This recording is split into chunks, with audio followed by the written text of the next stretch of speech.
Luis, gracias por este ratito, bienvenido. No, Buenas gracias a noches. vos, Paulino. Vicepresidente primero de la Cámara de Diputados. Segundo, vicepresidente segundo. Lo ascendí. Así es. Muchos los ven en el descenso y yo lo siento. Se ríe. No, estamos bien, estamos bien. ¿Tiene convicción de que se puede dar vuelta? ¿Cree que la suerte está echada y lo que hay que pelear es por los equilibrios de fuerzas, por un Congreso que no tenga mayoría del gobierno entrante, eventualmente, etcétera? De verdad, ¿eh? No hay elecciones que se ganen o se pierdan en las vísperas. Y esto es real. Y nosotros, por ejemplo, hemos sido testigos. Yo, personalmente, en San Martín, mi pueblo, ganamos una elección que habíamos perdido en Las PASO con nuestro candidato a intendente, Raúl Rufeil. Acumuló 27 puntos en Las PASO y posteriormente en la elección general ganó por más de 50 puntos. Y esto muestra a las claras, por una parte, que nadie tiene los votos escriturados y también de una altísima volatilidad del electorado. Volatilidad que también se confirmó en Mendoza, más allá de que en la elección provincial habíamos ganado, se duplicó la diferencia. De 7 a 15 puntos. Exactamente. El otro dato llamativo de la elección de Mendoza es que además de duplicarse la diferencia, se incrementó la cantidad de votantes en más de 10 puntos. Y la otra cuestión que es para analizar del caso Mendoza, más allá de que una altísima ponderación de la gestión de Alfredo Cornejo, es que además hubo un intento de nacionalización del kirchnerismo de la elección, en donde bajó Alberto Fernández con 10 gobernadores, días previos a la elección. Y sin embargo, pese a ese intento en donde Alberto Fernández le pidió al electorado mendocino que recapacitara y repensara su voto para alinearse al contexto nacional que venía, ese electorado mendocino le dijo que no. Y votó decidida y mayoritariamente a Rodolfo Suárez. Con lo cual, yo creo que esta es una elección atípica dentro de las elecciones que hemos visto. ¿Por qué? Porque la oferta electoral de las PASO compitió fuertemente con el presidente de la Nación. Hoy a mí me parece que va a haber una fuerte polarización del voto y me parece que hay mucho electorado que todavía está pensando su voto y lo va a seguir pensando hasta la semana previa a la elección. ¿Entiende que se desinflarían las opciones de Esper, Gómez, Centurión, Lavagna en particular y eso podría ser lo que eleve a Macri, entendiendo además que la atomización, a diferencia de lo que los gobiernos fomentan cuando están en el poder, no estuvo en la oposición? Exactamente. A las propias ideas del gobierno, sino que por mala praxis política, por no poder sellar acuerdos, por impericia, por lo que sea, en realidad la oposición fue más dentro del gobierno que fuera. Bueno, claro, yo creo que va a haber un encauzamiento del voto útil y aquí se va a ver una fuerte componente entre dos opciones. Los que pretenden volver al pasado, que estuvo claro en el debate de ayer, encabezados por Alberto Fernández, y Cambiemos, que propone lo que estamos haciendo, pero una apuesta de futuro. Digo, estamos proponiendo dar una vuelta de página y reencauzar definitivamente a la Argentina al concierto mundial. A partir de un fuerte perfil exportador, con muchísimas dificultades en lo económico, porque la verdad que el ciclo económico no nos ha beneficiado, pero teniendo en claro que este es el rumbo. Necesitamos exportar más, necesitamos ser competitivos, necesitamos abrirnos al mundo, necesitamos comerciar y generar acuerdos comerciales con la Unión Económica Europea, Te doy el caso de Chile. Tiene el 80% de acuerdos con el PIB mundial. Argentina ahora va a llegar al 30% con la Unión Europea, pero no alcanzaba el 10%. Digo, y esta es la Argentina que si nosotros queremos insertarnos inteligentemente al mundo, tenemos que pensar, y creo que es la Argentina que está proponiendo el presidente Macri. Lo que dice Alberto Fernández allí es, no quiero que eso se haga a costillas de pérdida de empleo local, de destrucción de la industria, o en su defecto de pérdida de poder adquisitivo. Pero vos fíjate, el caso de la carne es sintomático, hemos triplicado las exportaciones,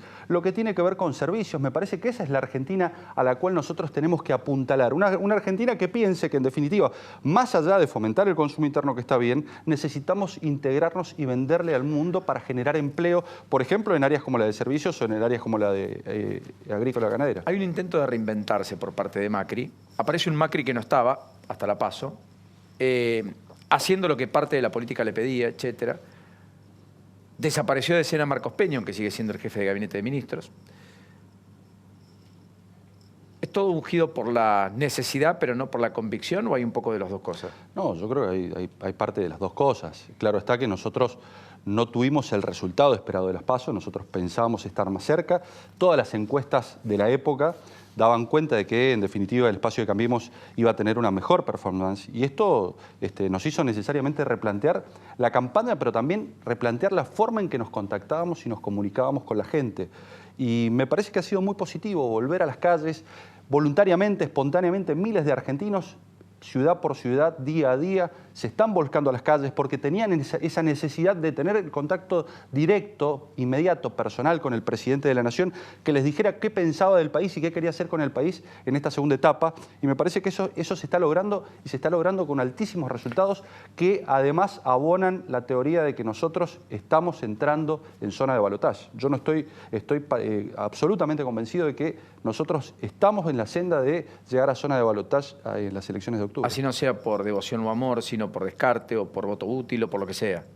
Por lo que sea, por el espanto también, entre otras cosas, de lo que genera, por ejemplo, la foto de ayer de Alberto Fernández acusando, de la foto de ayer de Alberto Fernández disciplinando a quien no pensara distinto. Y eso no es que vuelvan mejores, vuelven peores, Paulino, digo. Y esto se abona con las últimas declaraciones respecto de, por ejemplo, la persecución a periodistas con una suerte de CONADE de periodismo, o a los propios jueces que en definitiva no se alinearon a la hora de dictar sentencias o de dictar fallos en las principales causas de corrupción. Digo, me parece que es grave lo que está sucediendo, o eventualmente lo que Alberto Fernández se está proponiendo como modelo, porque no es que vuelven más tolerantes y más conciliadores. Ayer, claro está, vimos un Alberto Fernández prepotente, autoritario, que nos hizo acordar los peores días de Cristina Fernández de Kirchner en la cadena nacional persiguiendo opositores en lugar de convocarlos al diálogo, que es lo que los spots televisivos de alguna manera muestran, pero que no se refleja en los hechos. Yo creo que ayer vimos la versión descarnada, desnuda, de Alberto Fernández, que no es otra cosa que la versión pura y dura del kirchnerismo que los argentinos padecimos durante 12 años. Pichetto lo definió como arrogante y agresivo a Alberto Fernández. Y hago eje en Pichetto porque parece decir las cosas que Macri ni siquiera se anima a decir. Y aparece como el más Cambiemos, pese a que viene del peronismo, que muchos de los originarios de Cambiemos. Y hoy estuvo acompañando a Patricia Bullrich, Diego Santilli, etcétera, en la Villa 1114, donde Patricia Bullrich dijo ya no hay un Estado narcocriminal, digamos. Y haciendo eje en la política migratoria, haciendo eje en las cuestiones vinculadas a la seguridad, en el populismo eventual del peronismo si vuelve. ¿Pichetto es el que dice lo que Macri no dice? No, Pichetto siempre se ha caracterizado por ser una persona que no habla políticamente correcto, no es polite, como muchos políticos muchas veces lo hacen. Él siempre ha dicho lo que piensa respecto del narcotráfico, respecto de las políticas migratorias que tiene la República Argentina, y hoy la sigue repitiendo. Sin embargo, lo que pasa es que usted dice, siempre fue políticamente correcto porque nunca desairó el poder. Quizás ahora tiene otra caja de resonancia porque, claro está, es compañero de fórmula del presidente de la Nación, pero muchas de las políticas que hoy Pichetto anuncia las venimos implementando desde el gobierno. Cuando él habla de que, y Patricia Bullrich hablan de que se acabó el Estado narcocriminal, es porque en 12 años Argentina se transformó en importador de efedrina. Pensemos que 50.000 kilos de efedrina ingresaron al país, porque Argentina se había transformado en el 2015, según Naciones Unidas, en el tercer puerto de embarque de cocaína del mundo. Esto es, cuando aprendían un narcotraficante en cualquier parte del mundo, en tercer lugar mencionaba a la Argentina después de Brasil y Colombia, y esto hablaba a las claras de una ausencia, al menos del Estado, a la hora de controlar y a la hora de perseguir a quienes se ejercían el negocio de la narcocriminalidad en el país. Luis, tengo poco más de un minuto, no más que eso, pero no quiero dejar de preguntarle por la famosa proyecto de ley de la verdad, entre comillas, digamos. Quedó pendiente la discusión del Código Penal y su reforma. Tristemente no pasó el prisma de la discusión en el Congreso.